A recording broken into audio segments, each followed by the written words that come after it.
जितने भी हमारे झंडा लिए हुए भाई हैं नो, एक बार फहरा दो लो, ठीक बा भैया? का भाव बा?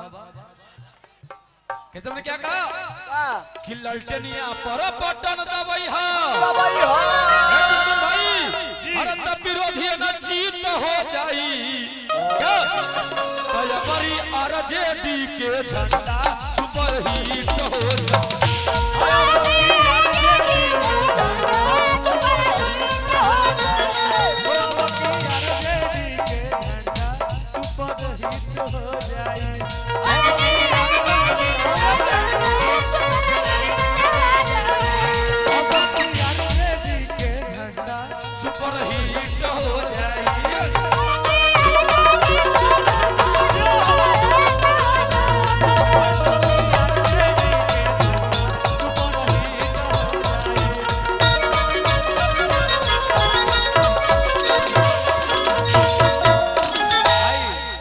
अरे की जैसे बिल्डिंग में जरूरत बाबे बालू के हो,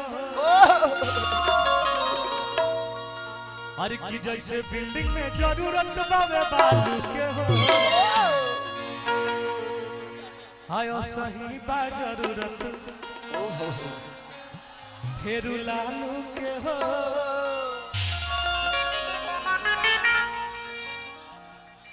अरे की जैसे बिल्डिंग में जरूरत बाबे बालू के हो। भाई देखो फोटो तुम भाई पार्टी का तुम लोग नहीं समझ पाते। अच्छा देखिए इतना यहाँ पे प्रोटेक्शन है भाई, बाउंसर भाई तुम लोग क्या कर रहे हो यार? एंट्री कैसे दे रहे हो यार? जोड़े घूम रहे हैं। पब्लिक को इधर रहने दो, मंच पे लाने दोगे तो फिर मजा नहीं।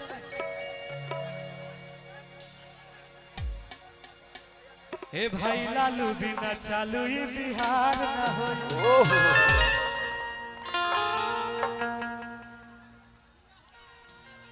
भाई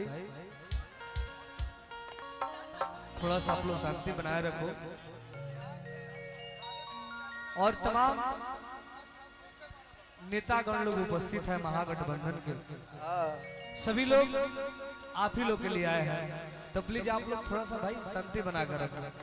शांति बहुत जरूरी है।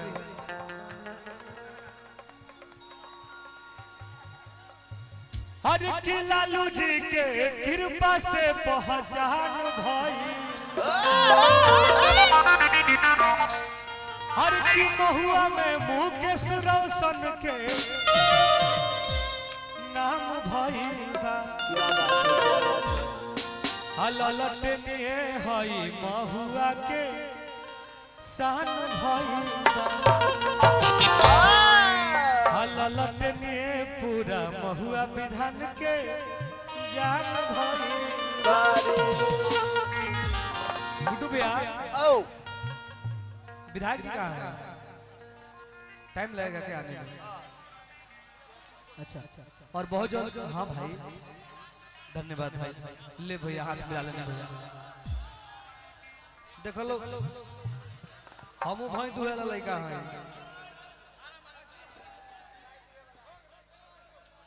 भाई समझा करो यार, समझा करो।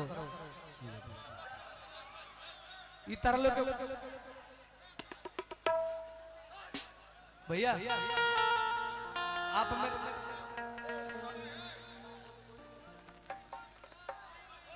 देखिए एक बिहार का नौजवान बोल रहा है, हर की जैसे बिल्डिंग में जरूरत बाबे बालू के हो, हाँ जैसे बिल्डिंग में जरूरत बाबे बालू के हो। नाल वाले भैया उठाओ। हर की वो सही बा जरूरत फिर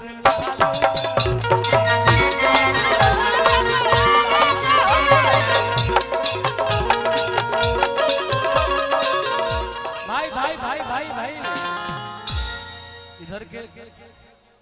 इधर के नौजवान भाइयों से आग्रह है कि आप लोग दोनों हाथ उठाइए, एक बार दोनों हाथ। कहे के का बा?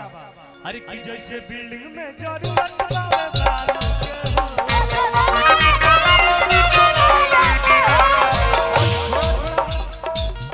झुमका भी लगे कि कहीं दोनों हाथ उठा के जैसे बिल्डिंग में जरूरत बावे बालू के हो, जैसे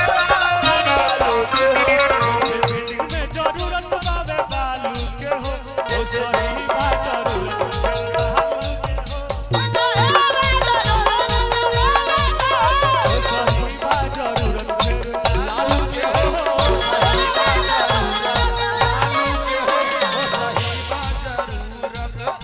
यही में बुलाएं ना भाई।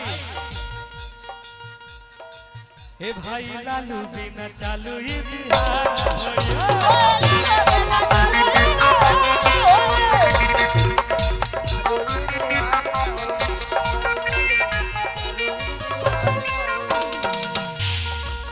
कि जब ले रही विपक्ष रोजगार न होई, कि जब ले रही विपक्ष रोजगार न होई,